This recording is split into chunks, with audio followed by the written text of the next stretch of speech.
नमस्कार मित्रांनो, राज्यामध्ये पावसाची खात्री झालेली आहे.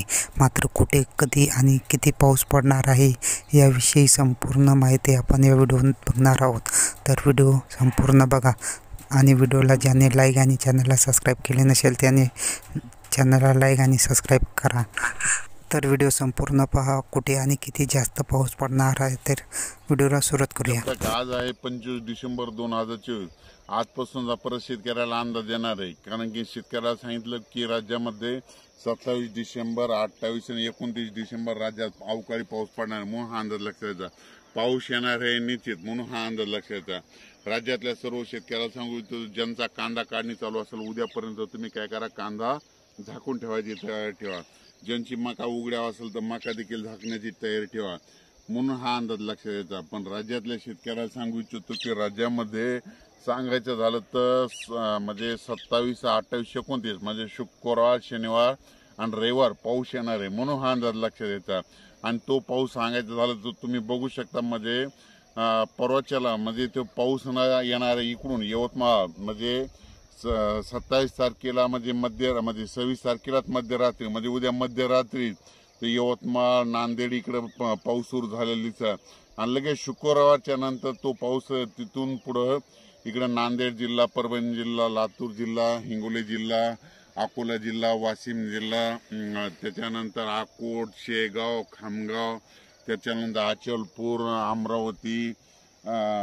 अमरावती, त्याच्यानंतर जळगाव, जामोद, संग्रामपूर, त्याच्यानंतर देऊळगाव राजा, त्याच्यानंतर जळगाव, धुळे, नंदुरबार, त्याच्यानंतर निफाड, मालेगाव, नाशिक, चाळीसगाव, संभाजीनगर, कन्नड, भोकरदन, त्याच्यानंतर पैठण, श्रीरामपूर, शिर्डी, राहता नगर जिल्ह्यामध्ये, संगमनेर, त्याच्यानंतर तो पाऊस परत इकडं बीड जिल्हा, लातूर जिल्हा, धाराशिव जिल्हा, त्याच्यानंतर पंढरपूर, तुळजापूर, सोलापूर, जत, पुन्हा कर्नाटकमध्ये काही, पुन्हा सांगलीकडे जाईल. सांगलीकडे फक्त 27 तारखेपर्यंतच राहणार सांगलीकडमध्ये, हे अंदाज लक्षात यायचा.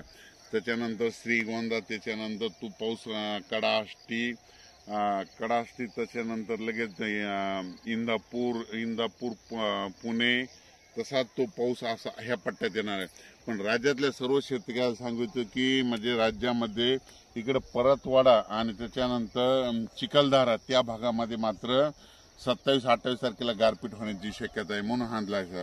जळगाव जिल्ह्यात एक थोडा जास्त पाऊस पडणार हे देखील लक्षात यायचं. बीड आणि गेवराईच्या गेवराई आणि पैठणच्या तिच्या मधल्या पट्ट्यात एक थोडा जास्त पाऊस पडणार आहे, म्हणून त्या ठिकाणी ऊसाची जर टोळी असेल, समजा ऊस तोड कामदार असेल तर तुम्ही काय करा, 27, 28 2 दिवस तुम्ही काळजी घ्या, कारण की 2 दिवस बीड जिल्ह्यात बीड, गेवराई त्या जिल्ह्यामध्ये चांगला पाऊस पडणार आहे, म्हणून हे लक्षात यायचं.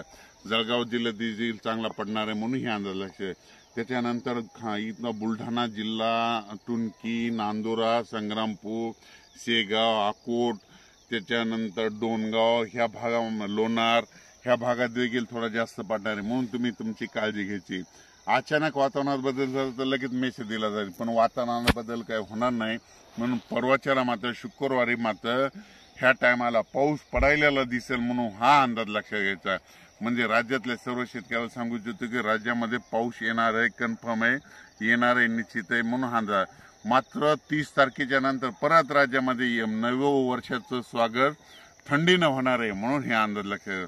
पण राज्यात मात्र 3 दिवस शुक्रवार, शनिवार आणि रविवार मात्र अवकाळीचं संकट आहे, म्हणून तुम्ही तुमची काळजी घ्या. अचानक वातावरणात बदल परत मेसेज दिला जाईल. धन्यवाद.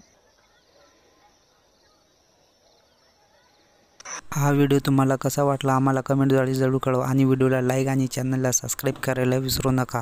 धन्यवाद.